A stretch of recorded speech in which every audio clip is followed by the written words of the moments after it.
How the replying on Craigslist work. Hey everyone, welcome back to today's video. I am Bimal from App Guide. In today's video, we'll simply learn how we can reply to a Craigslist ad and how you can reply as a seller as well. So make sure to watch this video till the end.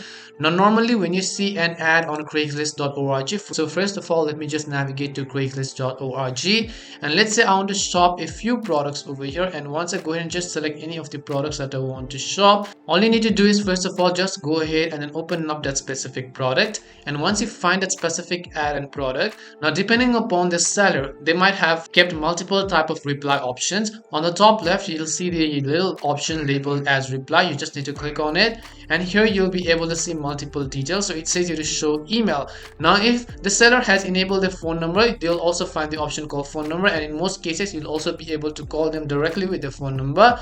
But if you want to view their email, then just go ahead and show the email, and you can see their email right over here. Copy and paste this email right into their email, and this is their official email. If you want to message them right away, you could go to the option called Gmail. It will take you to the composing screen, and this is simply the process how it works on Craigslist. That is because you have to contact the seller via email or via their phone number. Now you can go ahead and enter your details such as other contact information and what you want to learn more about the product, and then just click the send button.